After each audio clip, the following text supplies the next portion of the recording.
Sardis was the Paris of its day. It had once been the capital of the legendarily wealthy Lydian Empire. Myth told that Midas came here to be rid of his golden touch, and he washed in the waters coming from Mount Momus, and he left behind this residue of gold dust. The golden touch rubbed off on Sardis, and everything the city touched prospered.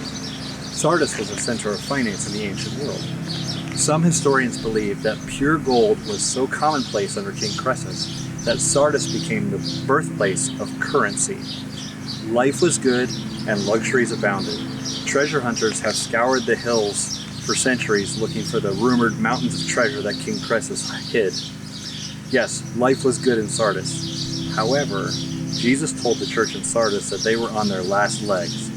Even though to everyone else they looked like a vibrant and healthy church, just below the surface there was a disaster looming. Jesus commanded his church to wake up before it was too late.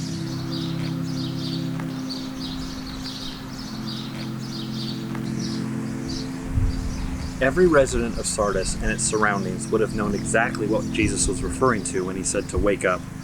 Sardis had one of the most impressive fortresses on their castle-like Acropolis. It was well known that it was a virtual suicide for an army to try to charge up the steep side of the mountain to take Sardis. Many had tried and failed, so Sardis had gained a reputation for invincibility and strength. However, when Cyrus of Persia had conquered most of the known world, he was determined to crack through Sardis' defenses somehow. So he offered a rich reward to anyone who could figure out a way through Sardis' defenses. One attentive soldier watched Sardis' defenses day and night, until one night he saw a soldier fall asleep up on the top, and he watched his helmet fall down the ravine. This amused the watching Persian soldier. But then he was stunned when just only minutes later the same soldier who had fallen asleep showed up at the base of the ravine to retrieve his helmet. That should have been impossible unless there was a secret entrance to the walls. The soldier ran to tell Cyrus the Great, who readied his forces to attack the place at nightfall. The Persians readied for the bloodbath that was going to be necessary to secure a victory over Sardis. But much to their surprise, when they invaded through the secret entrance, they found all the defenders of Sardis sound asleep, and they conquered mighty Sardis with barely any casualties.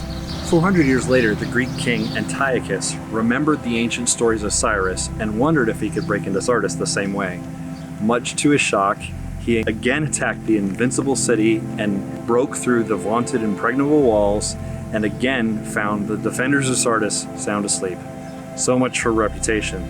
Jesus draws on this well-known history to warn his church that despite their image of strength and vitality, that he knows the true state of lethargy, weakness, and utter compromise of his church. And he too will come like a thief in the night, and unless his church wakes up, they too will be stunned by their quick collapse, just as their ancestors had been.